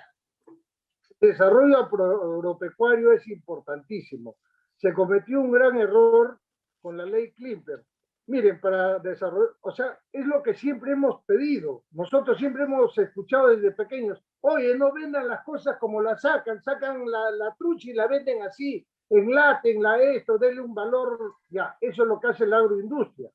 Pero para invertir en la agroindustria, una empresa peligrosa, en el sentido de que tiene mucho riesgo, había que comprar terrenos, había que buscar agua, a regar los terrenos con tecnología, comprar maquinaria, etcétera, etcétera, para poner la agroindustria. Finalmente, los frutos que salen envasados y salen con una marca hacia el extranjero. Eso es la agroindustria. Entonces, Klimper logró que le den 10 años una ley especial donde los que invertían en agroindustria pagaban la mitad de ¿cómo se llama?, de su renta, de impuestos, y le dieron un sistema especial a los trabajadores, donde no tenían vacaciones, no tenían derecho a algunas cosas, pero sí tenían trabajo. Entonces, allá en Ica y toda esa zona, en vuelta de 3 años sucedió algo espectacular, que a todo el mundo le pareció bien. Toda la mano de obra que existía estaba contratada y comenzaron a bajar de las cabeceras y comenzó a viajar gente a Ica porque decían que había trabajo. Ahora, no ganaban todo, es como cuando te ibas a Japón para reunir plata. Entonces la gente comenzó a ir ahí. Bueno, acá no tengo, entonces por lo menos me voy a trabajar aunque sea 6 meses para ahorrar y bueno, venir a poner un negocito, qué sé yo. Así nació esto, 10 años. Pero en el 2011, este mismo Klimper logró, no sé cómo, que le den 10 años más. Y la gente dijo, bueno, nos hemos sacrificado 10 años, pero ya vamos saliendo, ya se va exportando, ya tenemos mercados en el extranjero. Así que, bueno, vamos 10 años más. Pues. Y comenzó esta agroindustria a crecer no solamente en el norte, sino que comenzó a crecer también en el norte. Esto llega hasta Tumbes en algunos sitios, Piura, etcétera, en La Libertad. Y, pero también hubo algo que nació, que primero era una agroindustria grande, o sea, una gran industria, o sea, gente que invertía mucho. Pero otros que vieron que esto resultaba, dieron el nacimiento a una pequeña agroindustria y a una mediana agroindustria. El 2020, durante el interregno parlamentario, Vizcarra, que ahora sí lo digo abiertamente porque yo no lo creo ni lo que come, Vizcarra en el interregno parlamentario, sin que nadie se dé cuenta, da el decreto de urgencia número 20, que amplía por 10 años más la misma ley, es decir, 10 años más en que los trabajadores estaban sin vacaciones, etcétera, trabajando como semiesclavos. Los trabajadores dijeron, ya no, 10 años más, ya no. Y comenzaron a reclamar, nadie hizo nada, el sector que agricultura no hizo nada, la PCM no hizo nada, se zurraron a todo el mundo, dejaron que grite hasta que salieron a tomar las carreteras. ¿Y cuál es la reacción? Enviaron a la policía. La policía tiene que ir a solucionar el problema que no solucionaron los que debían haberlo hecho. Y convierten a la policía de la noche a la mañana de héroes en villanos. Y lo peor de todo es que como no hay especialidad, habrán habido 1.200 UCE y por lo menos 6.000 policías de oficina. Por eso es que no sabían ni usar los cascos. Los escudos. Entonces, la agroindustria es necesaria, pero tenemos nosotros que la ley modificarla, porque tal como se ha dado, al devolverle todos los derechos a los trabajadores y obligar a que todos paguen ya sus impuestos, los impuestos completos, estamos matando a la pequeña agroindustria, a la mediana industria y a la gran agroindustria. Solamente algunos van a sobrevivir, no todos. Es por eso que tenemos que hacer una ley diferenciada que permita que puedan seguir subsistiendo, porque la agroindustria es uno de los éxitos que ha tenido el Perú, pero tenemos que ver que ese éxito se reparta de manera adecuada entre los dueños y los trabajadores. Así es, general. Casualmente es uno de los ejes de desarrollo nacional y uno de los ejes de producción de nuestro país general. Y casualmente usted hablando sobre el tema de la modificación, ahora que lo mencionaba, que tenía que haber modificación de la ley, ¿usted cuál es su propuesta puntual, doctor Urresti? Porque tenemos 3 preguntas finales ya para no abusar de su tiempo y de su amabilidad, que realmente quisiéramos extenderle todas las preguntas que tenemos acá para usted, pero ¿cuál sería su posición sobre la ley de la reserva en el país general? Sobre todo para nosotros los leonsoprainos, que nos interesa, ¿no? No solamente los leonsoprainos, sino también todos los excadetes de los diferentes colegios militares del Perú que lo están escuchando en general. Lo escuchamos. He sido el creador, o sea, el actualizador de la ley de movilización. Nosotros tenemos una ley de movilización que ya estaba desfasada, que se firmó hace 20 años más o menos. Entonces, le hemos actualizado a las necesidades reales, a las 10 amenazas que se consideran ahora en la defensa. De tal manera que tenemos una ley de movilización totalmente moderna que permitiría en este momento, por ejemplo, que el gobierno haga uso de todo el potencial, privado para hacer frente a la pandemia. Esta ley es algo que asusta al gobierno, que es civil. No sé por qué los asusta cuando justamente es una ley que es constitucional, es una ley que se da justamente para estas cosas, pero no la ponen ¿cómo se llama? No la ejecutan, teniendo la herramienta, no la ejecutan. Necesitas hacer una zanja, ahí tienes el pico y la pala y no lo usas, sigue rasguñando la tierra. Entonces, la ley de reserva también es importante, pero el hecho es que la sepamos usar. La ley de reservas, más que nada, se da por edades, se da por edades. Cada quien aporta de acuerdo a su edad y a sus conocimientos. Eso es lo que ocurre. Por ejemplo, yo mismo en este momento, ya por mi edad, ya no estoy en la reserva. Ya cumplí los tiempos de que estaba en la reserva. Ya no lo estoy. Sin embargo, tengo conocimientos que creo que se pueden explotar todavía.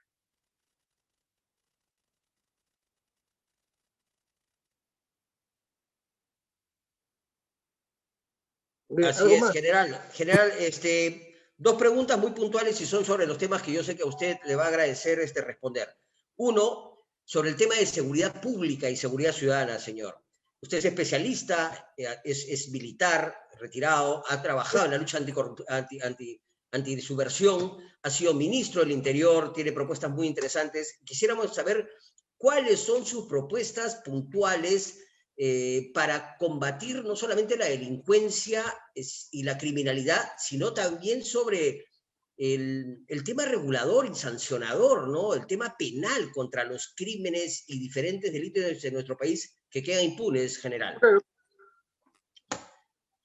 Mire, dentro de 6 meses, como va la cosa, o sea, mientras menos trabajo hay, va creciendo la delincuencia. Menos trabajo, más delincuencia. Ahora, tenemos que entender que la delincuencia en nuestro país, o sea, el 85% de los delitos son hurtos o robos agravados. Y cuando ves estos hurtos o robos agravados, se refieren específicamente al robo de celulares, al robo de carteras, al robo de tablets, de zapatillas, etc. Y esto se da por la modalidad del arranche, por la modalidad de las motos que te roban, te arranchan las cosas de una moto, y por el raqueteo, es decir, personas que van en un vehículo, ya sea un auto o si es en otros distritos, puede ser un mototaxi. Van manejando y van recorriendo las calles. Aquella calle donde no hay gente y tienes la mala suerte de estar pasando tú, tu señora, una pareja, se detienen, bajan 3 con armas, te encañonan y te quitan todo lo que tienes en ese momento y se van. Ya, ese es el 85% de los delitos que se cometen en este momento. Y eso es lo que tiene a la población cansada, los tiene asustados, porque cuando salen tus hijos tú no sabes si le van a robar. El problema es que si le van a robar el celular y el muchacho se da cuenta y trata de evitar el robo, se puede ganar un balazo, una cuchillada, es decir, lo matan por un bendito celular. Y esos celulares llenos de sangre, pues están dando la vuelta ahí en todos sitios. Muy bien. ¿Qué es lo que vamos a hacer nosotros? Yo he propuesto 2 leyes importantísimas que, si no se aprueban hasta que termine este Congreso, las aprobaré como decreto legislativo. Una es para crear un nuevo delito en el Código Penal, que es la comercialización de objetos de procedencia ilegal, para que se pueda dar una pena mínima de 6 a 8 años efectiva, y al mismo tiempo se le considere dentro de crimen organizado, y esto dé paso a lavado de activos. Es importante porque mientras existan los mercados donde compran los celulares y los venden todo el día, por ejemplo, ya conocemos los sitios, van estos que roban el celular, cogen su micro y ¡pum!, lo venden el celular. 100, 120 soles, ya. Se van a robar otro. En el día se hacen 300, 400 soles.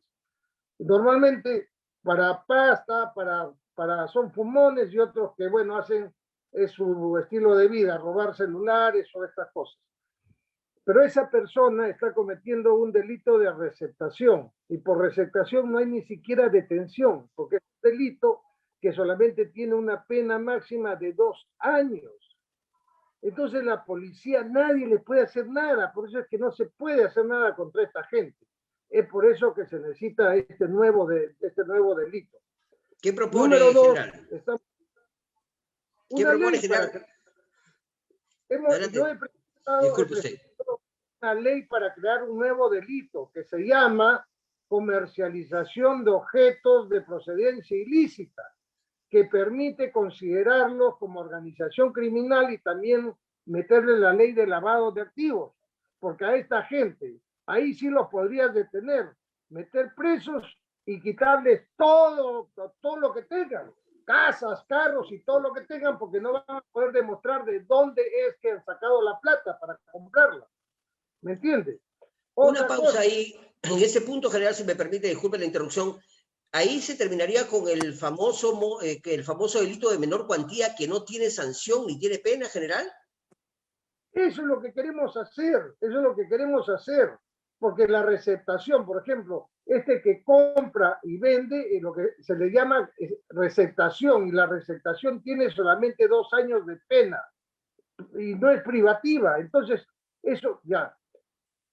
Hemos presentado un proyecto de ley que espero que se apruebe, si no lo aprobaré por decreto legislativo, y el otro es la interdicción de los mercados negros, donde se venden las cosas robadas, las autopartes. Las 50 eran 4 cuadras, ahora es una ciudad, son como 50 cuadras. Y esas cachinas existen en todos los distritos que existen en el interior del país. Dándose la ley de interdicción, interviene la policía, la Fuerza Armada, los fiscales y la maquinaria necesaria. 3 de la mañana ingresas y te tumbas todo. A las 6 de la tarde todo es una pampa. Y no más se vuelve a ocupar esa zona para vender cosas robadas. Se acabó. Pero en general, los derechos humanos, los derechos individuales, realmente tendría limitaciones con eso, general. Yo comparto la iniciativa y la ciudadanía también, pero no sería en contra de. No, por eso se llama una ley de interdicción, igual que existe la ley de interdicción para la minería ilegal.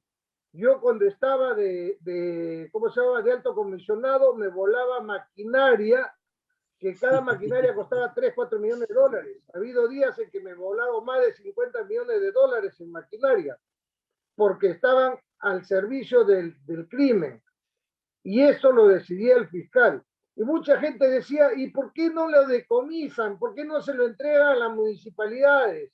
Porque si tú lo decomisas, en principio, en el sitio donde se encuentra, para meterlo ahí al interior de la selva, lo habían llevado por partes, ya sea en mulos, en helicóptero, etcétera, y contratan especialistas para que armen la retroexcavadora en el sitio. Entonces, si tú lo inmovilizas, lo tendrías que inmovilizar en medio de la jungla. Tú te vas y lo siguen usando. Que se lo regalen a las municipalidades. No puedes hacer eso porque tienes que llevarlo y entregarlo a la fiscalía, al juez. Esta gente va y lo reclama. Paga no sé cuánto. Si cuesta pues 2 millones, pago 100.000 y listo. Lo tenían inmovilizado 1 semana, 2 semanas y de nuevo adentro. Entonces, ¿qué hacía yo? Lo volaba, lo destrozaba. Ahora, para terminar este tema de seguridad, porque no es solamente el cambio de leyes, sino es entender que nosotros necesitamos en el país 180.000 policías con capacidad de patrullar, de salir a las calles. Actualmente, desde hace muchos años, tenemos solamente 115.000. El ministro Eli se puede salir y decir, no, somos 140.000, pero ahí está contando a las enfermeras, a los médicos, a los administrativos. Esos no, solamente hablo de los que patrullan. Entonces, de las escuelas de suboficiales salen 10.000 nuevos suboficiales, policías, pero resulta que han cumplido 30 años de servicio 11.000 policías. Entonces, se van 11.000 policías y salen 10.000. Han aumentado. Si me permite una pausa ahí, general, para no perder la hilación del tema. Muy aparte del tema personal, que es muy importante y muy interesante para combatir la delincuencia general, es también el tema de implementar a la Policía Nacional de herramientas necesarias. Y realmente nosotros carecemos de vehículos, de equipamiento, de armas y de una legislación que ampare al policía. El policía que mata o dispara a un delincuente termina en la cárcel. Lo escuchamos. La solución es completa. por eso digo, es de personal y es de logística. Estoy explicando cómo solucionar primero el problema de personal. ¿Cómo lo vamos a solucionar? Hemos hablado con los policías, hemos hecho focus group. Los policías que se van con 30 años de servicio, ¿qué edad tienen? Tienen 47, 48, 49, 50 años, están enteritos. Ellos podrían seguir trabajando en la policía. Se van porque quieren conseguir otro trabajo afuera, porque tienen hijos en el colegio, etcétera. ¿Cuánto más o menos ganas afuera? 1.000, 1.200, 1.300, haciendo cosas que para los cuales no está preparado, mototaxi, taxi. Si te damos un bono de 1.200, ¿se quedan? Nos quedamos. O sea, se van a quedar. Entonces nosotros vamos a darle a todo el que cumpla 30 años de servicio, si quiere quedarse en el servicio, le vamos a dar un bono de 1.200 soles. Con esto vamos a ver que van a salir 10.000 policías nuevos y se van a ir de baja 1.000. Ahí sí comienza a crecer. Otra cosa es la especialización. Tenemos que hacer como otros países la especialización. Si vas a ser investigador criminal, vas a trabajar en inteligencia, tienes que estudiar 3 años. Pero si tú vas a ser policía de tránsito, ¿para qué vas a estudiar 3 años? ¿Acaso te voy a sacar de mecánico? ¿Cuánto necesita un policía de tránsito para hacer su trabajo?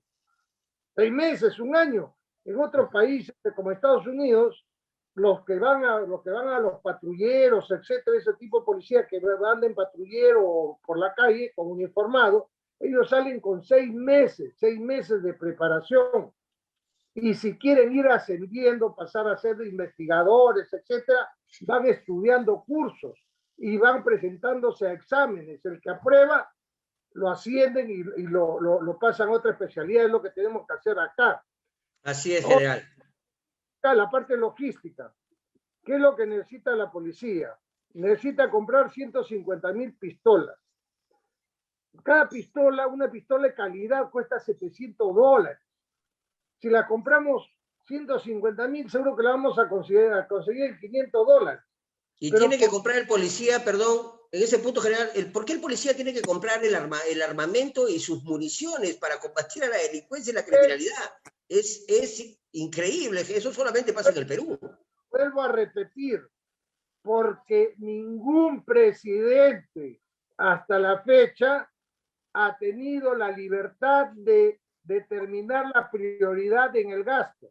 Todos han sido marionetas del grupo de poder, de los grupos de poder. Entonces, ¿por qué no voy a gastar yo en comprar 150.000 pistolas? ¿Por qué no voy a gastar yo en munición? O sea, comparado con los 7.000 millones de dólares que nos han robado solamente en el 2020, solamente con el 10% de eso compro todo lo que necesita la policía. Todos los policías deben tener chaleco antibalas, sus marrocas, pistola y su equipo de radio, ¿Cómo es posible que el policía esté comunicándose por el celular? O sea, es una ridiculez. El celular mientras llama, que si está ocupado, que si no, la radio, por eso. Con GPS, general. Muy bien. General. Esto la policía necesita 10.000 patrulleros operativos. ¿Cuántos tiene operativos? 3.500. Necesita 10.000. El mejor ejemplo que te puedo poner. Acá en San Juan del Lurigancho, el distrito más grande que tenemos, más de 1 millón de habitantes, necesita 575 patrulleros. 575 patrulleros. Solo ellos. 95. Y sacando los que están malogrados, estoy seguro que debe tener unos 60. Es decir, en San Juan del Lurigancho, el día que te ves un patrullero, anda corriendo a comprarte una tinca porque es tu día de suerte. General, yo sé que el tema es muy extenso y yo sé que es su especialidad, general. Quisiéramos extendernos más en el tiempo, pero quisiéramos la pregunta de cierre para usted. El tema sobre las vacunas contra el COVID. ¿Cuál es su propuesta para nuestros ciudadanos y para el electorado general puntualmente, antes de escuchar sus palabras finales? Gracias.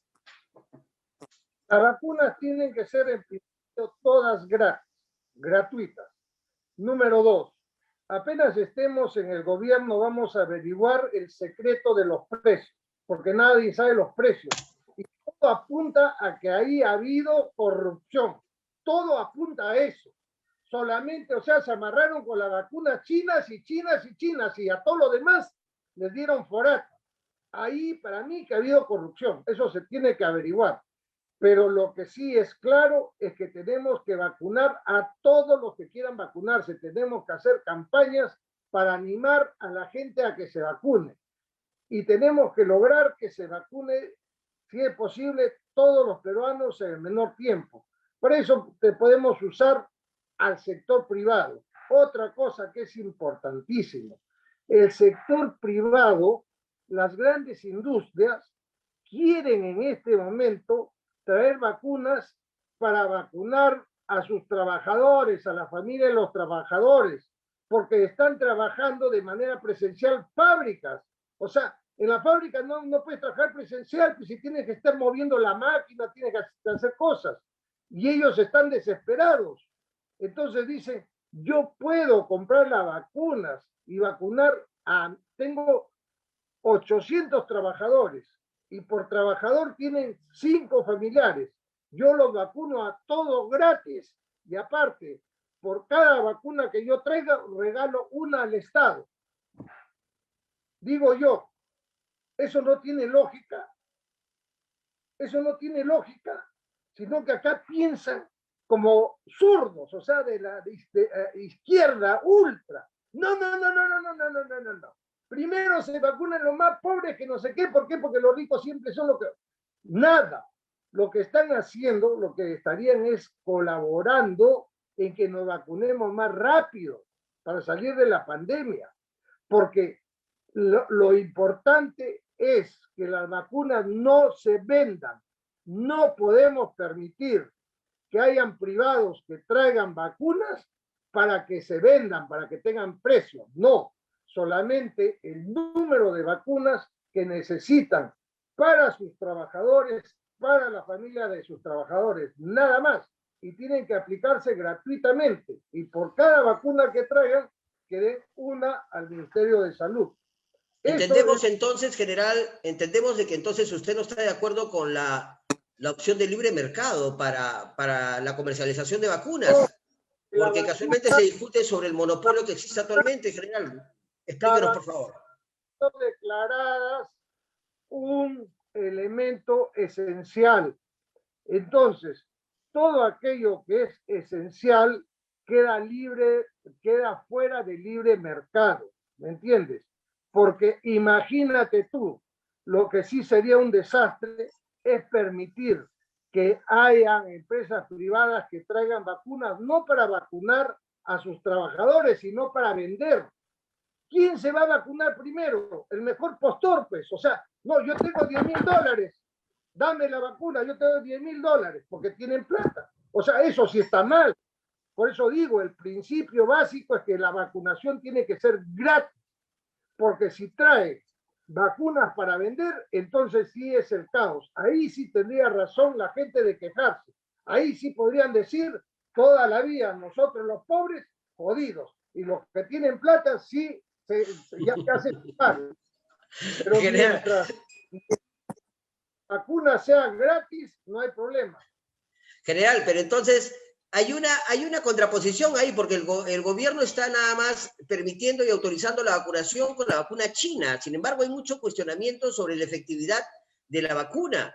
Y hay otras vacunas que son más baratas y más cómodas y más efectivas, ya probadas científicamente. Entonces, explíquenos esa posición para cerrar el tema, por favor, general. Eso es lo que se dice. Es algo que no se ha comprobado.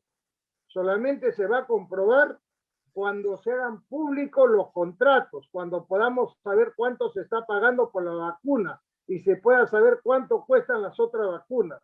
Esto va a dar lugar a investigaciones más adelante. Eso no hay nada que hacer. Pero lo que es claro es que nosotros debemos tratar que en este año, en el 2021, se vacune si es posible toda la población o por lo menos un 80% de la población. Y en eso pensamos que tiene que intervenir toda la sociedad, tiene que intervenir la empresa privada, la iglesia, las Fuerzas Armadas, la policía, es decir, organizarnos entre todos para que las vacunas lleguen a los sitios más alejados. La logística se puede manejar de esa manera, ya se ha hecho antes. Insisto, las empresas, hay empresas, por ejemplo, empresas que hacen telas, empresas que hacen ladrillos, qué sé yo, que tienen 800, 1000 empleados, 800 o 1000 empleados, ¿no? No vayan a creer que hablo como Acuña, que cree que después de 900 millones sigue 1.200.000. General, Entonces, perfecto. General, queremos agradecer sinceramente la diferencia que usted ha tenido con este espacio, la campaña Voto Informado, organizado por la Asociación León Sopradina y la revista Alto Pensamiento, con la finalidad de informar al electorado, a nuestros asociados y a la ciudadanía del país las diferentes candidaturas que existen rumbo a las elecciones generales del 2021.